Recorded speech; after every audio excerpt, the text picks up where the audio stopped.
बिस्मिल्लाहिर्रहमानिर्रहीम। अस्सलाम वालेकुम स्टूडेंट्स, कैसे हैं आप सब लोग? उम्मीद है आप सब ठीक होंगे। तो स्टूडेंट्स, आज का हमारा जो टॉपिक है वो सेकंड ईयर फिजिक्स के चैप्टर अल्टरनेटिंग करंट से आरएलसी सीरीज एसी सर्किट है। तो फर्स्ट ऑफ ऑल हम ये जान लेते हैं कि आरएलसी एसी सर्किट किसे कहते हैं। RLC series AC circuit, a circuit in which resistor, inductor and capacitor are connected in series to alternating voltage source is called RLC series AC circuit. RLC AC series हमारे पास ऐसा circuit होता है कि जिसमें हमारे पास रेजिस्टर, इंडक्टर एंड कैपेसिटर तीनों series में क्या होंगे, कनेक्टेड होंगे। तो फिर हम क्या करेंगे, जब हम इस सर्किट को क्या करेंगे, ये हमारे पास ये सर्किट है, हमारा जनरल फिगर है, ये क्या है, ये रेजिस्टर है हमारे पास, इसके बाद ये इंडक्टर है एंड ये कैपेसिटर है। तो जब हम इस सीरीज को, इस ऐसी सीरीज सर्किट को क्या करेंगे, जब हम आरएलसी सीरीज सर्किट को क्या करेंगे, वोल्टेज अप्लाई करेंगे। ये क्या है, वोल्टेज है।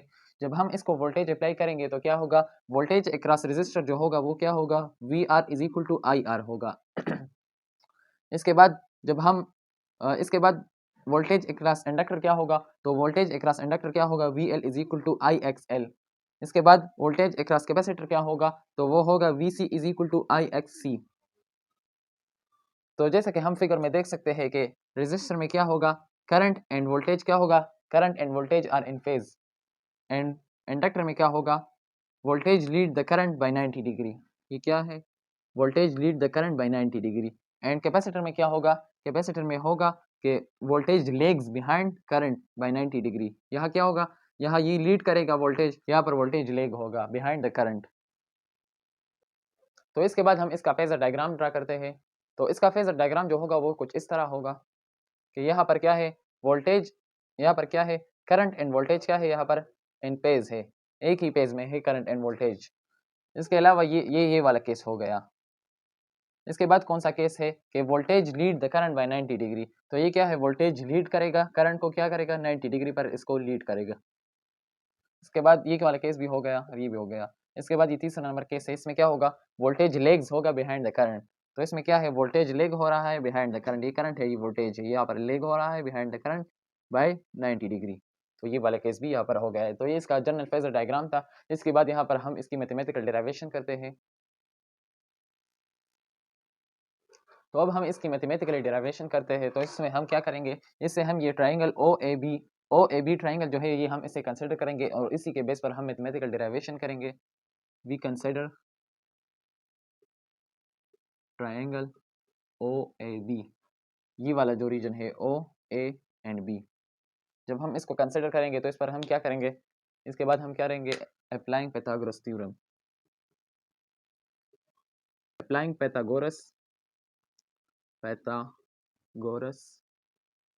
थ्योरम। तो इसको हम क्या करेंगे, इस ओ ए बी ट्राइंगल को हम क्या करें, पैथागोरस थ्योरम अप्लाई करेंगे। तो हमारे पास पैथागोरस थ्योरम जो है वो कुछ इस तरह है कि hypotenuse square is equal to base square plus perpendicular square. Hypotenuse square is equal to base square plus perpendicular square. तो हमारे पास यहाँ पर हाइपोटेन्यूज क्या है, ये 90 डिग्री के सामने जो होता है ये हाइपोटेन्यूज होगा। तो हमारे पास हाइपोटेन्यूज क्या है, ए बी। तो ये क्या हो जाएगा, ए बी होल स्क्वायर। इसके बाद बेस क्या है, O B whole square plus perpendicular क्या है, परपेंडिकुलर हमारे पास ओ ए है, ओ ए होल स्क्वायर। तो अब हमारे पास ए बी क्या है, फर्स्ट नंबर पर है ए बी, सॉरी यहाँ पर मैंने ये वी भूल गया था, यहाँ पर ये वी है। तो ये ए बी की जगह क्या हो जाएगा, ये वी हो जाएगा, V square is equal to, ये ओ बी की जगह हो क्या हो जाएगा, वी आर हो जाएगा whole square plus O A की जगह क्या हो जाएगा, V L minus V C whole square. तो ये वी स्क्वायर अपनी जगह पर आ जाएगा। और जैसा कि हमने पढ़ा था, ये वी आर किस चीज़ के बराबर है, वोल्टेज अक्रॉस रेजिस्टर किस चीज़ के बराबर है, आई आर के। तो ये आई आर हो जाएगा, I R whole square plus voltage across inductor किस चीज़ के बराबर था, तो वो था आई एक्सएल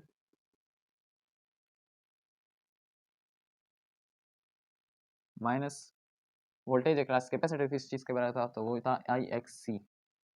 तो ये दोनों का क्या हो जाएगा, ये होल स्क्वायर हो जाएगा।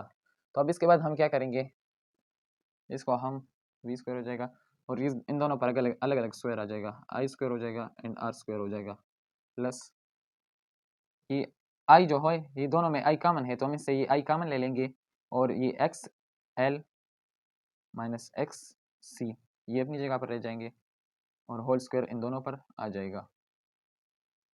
तो इसके बाद क्या हो जाएगा, इसके बाद मैं यहाँ पर कर रहा हूँ, ये स्पेस कम है इसलिए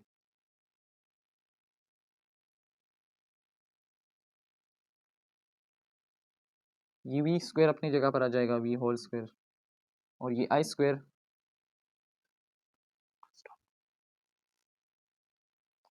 ये आई स्क्वायर हो जाएगा plus I square R square plus क्या हो जाएगा, ये स्क्वायर आई पर आ जाएगा और एक्स एल पर अलग आ जाएगा और एक्स सी पर अलग आ जाएगा।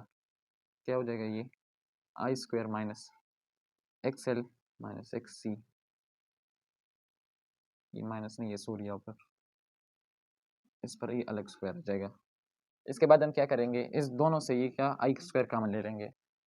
अब हम इन दोनों टर्म से ये आई स्क्वायर कॉमन ले लेंगे, V square is equal to I square, और ये आर स्क्वायर जो होगा ये इस ब्रैकेट के अंदर चला जाएगा, R square X L minus X C, इस पर तो अलग सा होल स्क्वायर आ जाएगा।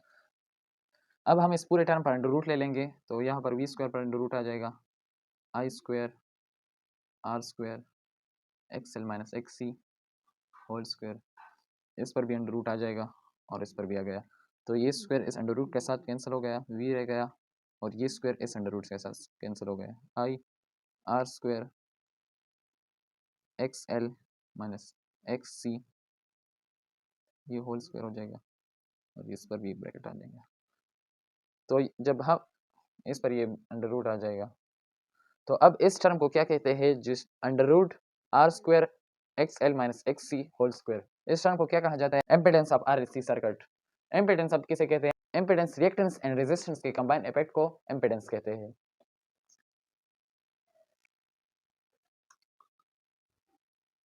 तो इसके बाद हम इस ओ ए बी ट्राइंगल से इसकी फेज एंगल को फाइंड करेंगे। तो फेज एंगल फाइंड करने के लिए हम क्या करेंगे, टेंजेंट थीटा को यूज़ करेंगे। तो टेंजेंट टेंजेंट पाई की यूज़ करेंगे, सॉरी टेंजेंट पाई हमारे पास किस चीज़ के बराबर है, तो ये बराबर है परपेंडिकुलर डिवाइड बाय बेस। तो इस ट्राइंगल में परपेंडिकुलर क्या है, ओ ए है, तो इस टेंजेंट पाई परपेंडिकुलर की जगह क्या हो जाएगा, ओ ए, एंड बेस क्या है इसमें, ओ बी, तो ये ओ बी हो जाएगा। टेंजेंट पाई ओ ए किसके बराबर है, V L minus V C, O B किसके बराबर है, वी आर। जब हम इसमें वैल्यू पुट करेंगे, जब हमने वहाँ पर जो पॉइंट किया था कि voltage across resistor inductor and capacitor, तो यहाँ पर क्या है, tangent pi voltage across inductor क्या था, I X L, sorry L है, I X L minus voltage across capacitor क्या था, I X C, and voltage across resistor क्या था, आई आर। तो तब इस दोनों टर्म से हम क्या कर लेंगे, इस आई को कम ले लेंगे, तो ये क्या हो जाएगा, tangent phi is equal to I X L minus X C divide by I R. तो ये आई और ये आई कैंसिल हो जाएंगे, तो ये क्या रह जाएगा, tangent phi is equal to X L minus X C divide by R. Phi is equal to क्या हो जाएगा, ये टेंजेंट इनवर्स हो जाएगा, is equal to X L minus X C divide by R. तो ये टर्म इससे आ जाएगा, ये इसका पेज एंगल होगा। तो इसके बाद हम इसकी पावर फैक्टर को फाइंड करते हैं। तो पावर फैक्टर फाइंड करने के लिए हम क्या करेंगे, कॉस थीटा को यूज़ करेंगे, मतलब कि कॉस पाई या थीटा दोनों हम यूज़ कर सकते हैं, या हम कॉस पाई यूज़ करेंगे। तो कॉस पाई हमारे पास या कॉस थीटा हमारे पास किस चीज़ के बराबर है, हमारे पास बेस डिवाइड बाई हाइपोटेन्यूज के बराबर है। तो इसमें हमारे पास बेस जो होगा ये ओ बी होगा और हाइपोटेन्यूज हमारे पास वी है, तो ये क्या हो जाएगा, cos phi is equal to O B divide by V. हमारे पास ओ बी क्या है, ओ बी हमारे पास है V R divide by V. तो वी आर किस चीज़ के बराबर था, वोल्टेज अक्रॉस रेजिस्टर। तो जैसे कि हमने पढ़ा था कि V R is equal to I R divide by ये वी क्या हो जाएगा, ये आई जेड हो जाएगा, मतलब कि impedance of R L C circuit, sorry ये जेड है, आई जेड। तो इसके बाद क्या हो जाएगा, ये आई और ये आई एक दूसरे के साथ कैंसिल हो जाएंगे, तो क्या रह जाएगा, cos phi is equal to R divide by Z. तो जैसा कि मैंने कहा कि जेड किस चीज़ के बराबर है, जेड किस चीज़ को डिनोट करता है, तो ये डिनोट करता है impedance of R L C circuit को।